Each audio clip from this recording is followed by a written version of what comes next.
Selamat berjumpa, Shalom, salam sejahtera bagi Bapak Ibu, saudara-saudaraku sekalian. Kita juga yang boleh bergabung bersama dengan Gereja Toraja Jemaat Ramah Klasis Makassar Tengah dalam program Renungan Harian. Kita akan membaca dan merenungkan firman Tuhan. Sebelumnya, mari kita mohon pertolongan, kita berdoa. Ya Bapa kekasih di dalam surga, puji syukur kepadamu selalu kami persembahkan. Kami benar-benar merasakan bahwa Tuhan terus hadir dalam hidup kami, menyertai kami sekalian. Bahkan di dalam situasi sulit ini karena COVID-19, kami boleh tetap diteguhkan, dikuatkan, termotivasi, berpengharapan kepadamu dalam menjalani kehidupan ini. Terima kasih Bapa di surga atas kebaikan-Mu. Kami akan membaca dan merenungkan firman-Mu. Sebelumnya kami memohon pertolongan kepadamu Tuhan. Tuhan sertai kami dan berkati layakkan kami berfirmanlah. Di dalam nama Tuhan Yesus kami berdoa. Amin. Bacaan firman Tuhan saat ini terambil dari kitab kiriman Rasul Paulus, surat kiriman Rasul Paulus kepada jemaat di Roma, pasal 8 ayatnya yang pertama sampai dengan ayatnya yang ke-8. Kitab Roma pasalnya yang ke-8, ayatnya yang pertama sampai dengan ayatnya yang ke-8. Demikian firman Tuhan. Demikianlah sekarang tidak ada penghukuman bagi mereka yang ada di dalam Kristus Yesus. Roh yang memberi hidup telah memerdekakan kamu dalam Kristus dari hukum dosa dan hukum maut.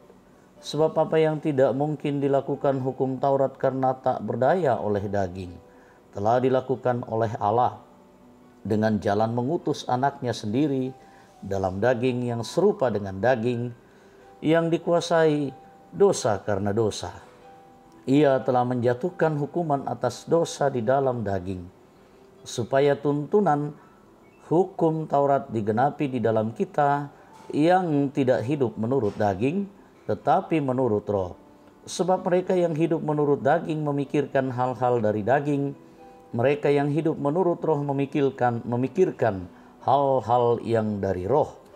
Karena keinginan daging adalah maut, tetapi keinginan roh adalah hidup dan damai sejahtera. Sebab keinginan daging adalah perseteruan terhadap Allah ketika ia tidak takluk kepada hukum Allah. Hal ini memang tidak mungkin baginya. Mereka yang hidup dalam daging tidak mungkin berkenan kepada Allah. Demikian bacaan firman Tuhan hari ini.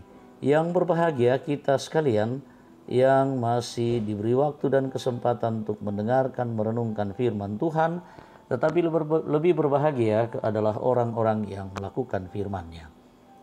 Nah Bapak Ibu Saudara-saudara, mari kita renungkan pokok tema kita, dibebaskan. Dalam bahasa Toraja dikatakan dilendokan, atau dalam bahasa Asing dikatakan freed. Bapak Ibu, jika seorang anak melawan perintah orang tua atau guru di sekolah, biasanya ya pasti mendapatkan hukuman. Namun sering pula kita melihat orang tua atau guru menunjukkan kasih sayangnya kepada anak yang bersalah dengan memberikan pengampunan kepada anak tersebut. Tentu akan menjadi sukacita besar bagi kita saat kita memperoleh pengampunan, karena kita tidak lagi dihukum, melainkan kita diberikan pengampunan yang membebaskan. Rasul Paulus menegaskan kepada orang percaya yang ada di Roma bahwa kesalahan dan dosa yang dilakukan melawan kehendak Allah telah diampuni.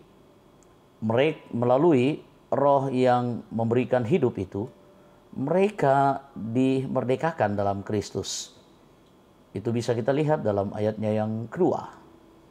Dosa yang membawa mereka pada hukuman maut telah ditiadakan melalui pembebasan yang diberikan oleh Tuhan sendiri.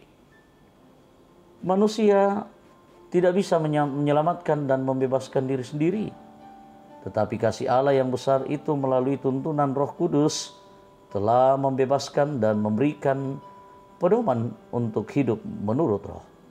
Ayatnya yang kelima. Mereka tidak lagi diperhamba atau diperbudak oleh dosa dan perbuatan daging yang bermuara pada kematian. Melainkan mereka telah mengalami pembebasan oleh kasih Kristus.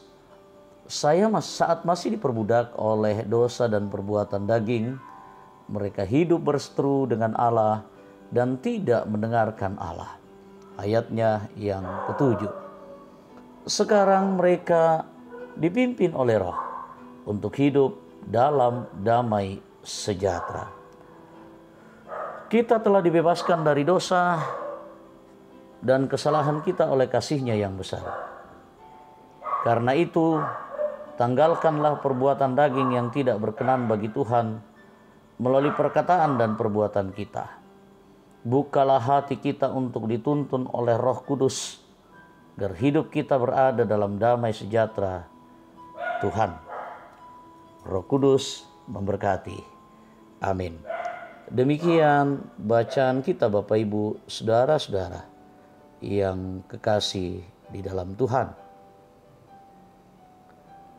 Berbahagia kita ketika kita melakukan firman Tuhan. Tuhan menolong dan menguatkan kita semua. Mari Bapak Ibu, saudara-saudara, kita bersyukur dan kita berdoa. Ya Allah kekasih Bapa di dalam surga, terima kasih puji syukur kepadamu, firman-Mu Engkau perdengarkan kembali kepada kami sekalian. Firman yang menghidupkan, firman-Mu menguatkan dan memberikan sukacita. Mampukan kami mengaminkan Tuhan, mampukan kami menyatakan hidup sebagai orang-orang yang mengampuni, hidup yang sebagai orang-orang yang mengasihi, sebagai orang-orang yang sudah dibebaskan dan diampuni oleh-Mu. Terima kasih Bapa di surga. Kiranya menjadi inspirasi dan penyemangat kami sekalian dalam menjalani kehidupan ini. Tolong kuatkan kami sekalian. Pada saat ini kami datang kepadamu menyerahkan seluruh hidup kami dan seluruh agenda-agenda kami, pergumulan kami yang berduka, kuatkan dan hiburkan seperti yang dialami oleh keluarga almarhumah Ibu Martina Barudin Dendang, dan mungkin masih banyak yang lainnya yang bergumul karena persoalan-persoalan dalam kehidupan rumah tangga dan lainnya. Dan apapun yang kami alami, Tuhan kuatkan iman, teguhkan kami, biarlah kuatkan selalu pengharapan kami, agar kami terus berserah kepadamu.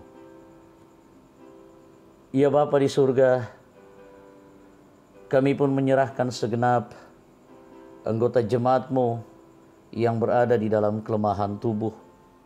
Ada begitu sangat banyak, Bapak Stefanus Pakurung, Bapak Matius Sirang, Bapak Nathan Sambo, Ibu Ludia Rangan, anak kekasih Andri Salim, putri anak kekasih dari Bapak Lewi Arif, Angel Agra, Bapak Oktavianto Tando, Revaldo dan Rifan, Nyonya Peter Tena, Nyonya Eva Palaklangan, Nyonya Damaris Siri, Nyonya Agustina Patongloan, Ibu Novianti Sapetau, Nyonya Dorce Tumembo, Nyonya Yohana Bura, Diaken Nyonya Cehadengen, Nyonya Hermin Bongga, Nyonya Matius Ruru, Nyonya JS Bane, Oma Keti, Ibu Mit Mathilda Timisela, Nyonya Margareta Kobong, Nyonya Margareta Sarra, Nyonya Ludia Kandola, Bapak Profesor TR Andi Lolo,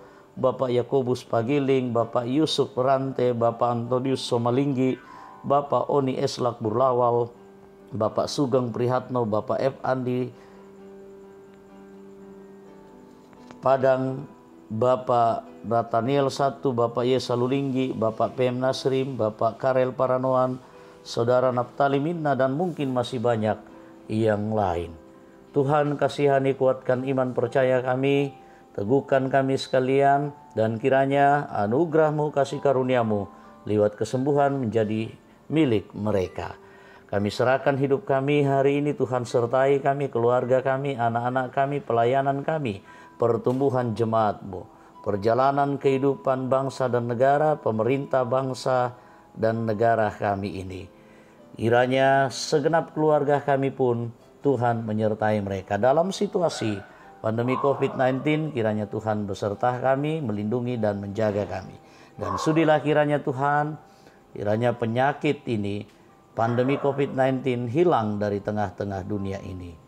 Tuhan dipuji dan dimuliakan. Terpujilah Engkau ya Bapa di surga. Sambut, sempurnakan doa kami. Di dalam nama Tuhan Yesus kami berdoa. Amin.